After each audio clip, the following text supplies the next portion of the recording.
patience is running out. Moscow warns the West against pushing further. This comes as Ukraine faces relentless attacks and the U.S. ramps up its military support for Kyiv. The missile barrage on Ukraine has left 1 million people without electricity. Is the war escalating? Our next report brings you the latest from the battlefield.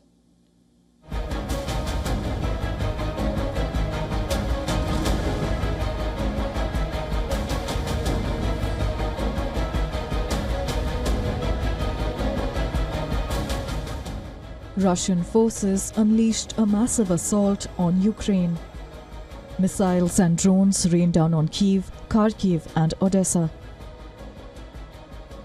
Temperatures plunge and emergency power outages leave millions in the cold. In Kyiv, residents, some holding small babies, seek refuge in metro stations as explosions rock the city. Our mornings begin with checking the phone to see if there is an air alert. I have to take the eldest daughter to school. We saw that there was an air alert and went to the metro. What do we think about all this? We are indeed fed up with all of it. The overnight strikes cripple Ukraine's already fragile infrastructure, adding new misery to the war-torn nation. Kyiv says it will continue to mount more assaults. Ukraine's recent strikes on Russian border regions using American and British missiles have further escalated tensions. The recent authorization for long-range strikes on military facilities in Russia helped, but the pressure on Russia must be maintained and increased at different levels so that Russia feels what war is. Backed by US permission to strike Russian territory, these attacks have enraged Moscow, leading to threats of severe retaliation. Russia responds with mounting fury, warning that its tolerance for Western interference has reached a breaking point.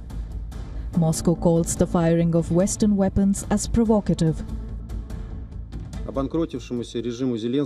Every wave of escalation from the West is going to be decisively responded to. I will be frank, we believe that it is our right to use our weapons against military facilities of those countries who allow the use of weapons against our facilities. President Biden is rushing additional aid to Kyiv. The US has already sent over $56 billion in military support since 2022. More funding is on the way as Biden's administration aims to arm Ukraine with what it needs to hold off Russian advances. Washington is now pushing Kyiv to do more. The White House is urging Ukraine to bolster its troop levels, calling for the mobilization of 18-year-olds. Officials argue Ukraine must increase its manpower if it hopes to sustain its fight against Russia's superior forces.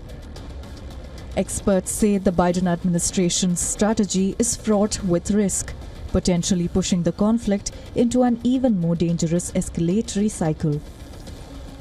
With Biden running out of time to make lasting decisions before his term ends, the stakes have never been higher. Ukraine is battered but determined, while Russia continues to strengthen its position on the battlefield.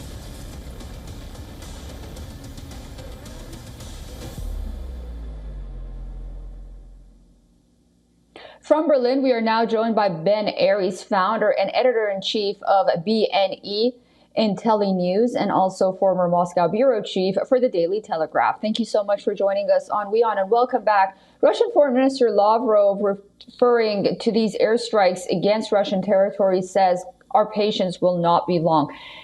What message is Moscow trying to send to the West at this point? It's saying that the West is escalating and that Russia will respond in kind. I mean, what's going on at the moment is that the US, the Biden administration, is surging all its supplies. It has a bunch of money, some $6 billion that it hasn't spent, and that it's buying and sending as much arms and weapons as it can before Biden has to give up office in January. And at the same time, Biden's crossed another red line. I mean, he seems to be rushing across them at the moment by giving Zelensky's long asked for permission to use these powerful cruise and ballistic missiles supplied by the West on targets inside Russia. This is an attack using NATO weapons on Russian territory. And the Kremlin has responded by saying, look, we consider that NATO's direct participation in the war in Ukraine. Their point being is that these sophisticated missiles, the Shadow Storm and the ATACMS, they need Western satellites in order to navigate, and that has to be done by NATO operatives. They have to be controlled ultimately by NATO officers, because Ukrainians don't have those satellites, don't have those skills. And so the Russians are taking this as all as a serious escalation. And so, as I say, Lavrov is just trying to draw another line here, is saying, look, our patience is wearing thin. We've accepted you crossing these lines. We accepted the Ukrainian incursion into Russia, the first since Second World War with the Kursk operation. But our patience will run out at some point. And they answered that very definitively by firing this new Oreshnik ICBM at Ukraine, a weapon that has a range of 5,000 kilometers and can hit any capital in Western Europe, and is also capable of carrying nuclear warheads. And despite all of this, Ukraine continues to urge the West to pile on more pressure against Russia after missile strikes have further crippled the country's energy infrastructures. Now we have about 1 million Ukrainians without power. How do you see things moving forward from here? Well, it's the same story, isn't it? I mean, this barrage that we've seen in the last 24 hours targeting more energy infrastructure as, temperatures go sub-zero in the Ukraine is Russia's immediate response to this surge of American aid and arms.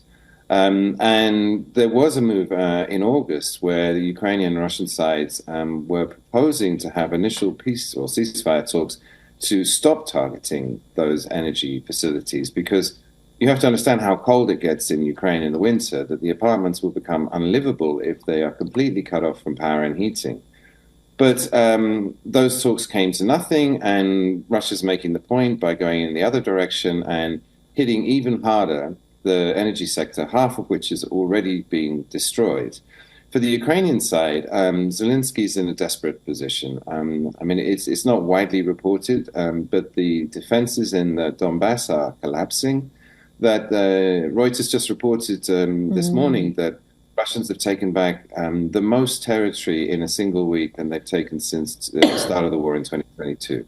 They took back some 240 kilometers in a week, whereas previously in the summer, in the stalemate, the Ukrainians or the Russians were making single kilometer gains or 10-kilometer gains in a week. And so Zelensky's desperate. I mean, he's welcomed all this surge from the US, but he needs a whole lot more. He needs fighter jets, tanks, and he's hoping that Trump's going to provide them. But I don't know, the conventional wisdom is, or the consensus is, that Trump's going to cut Ukraine off completely as soon as he takes office in January.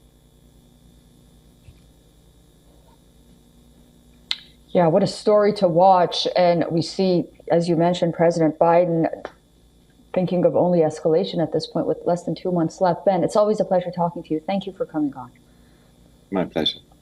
For all the latest news, download the WION app and subscribe to our YouTube channel.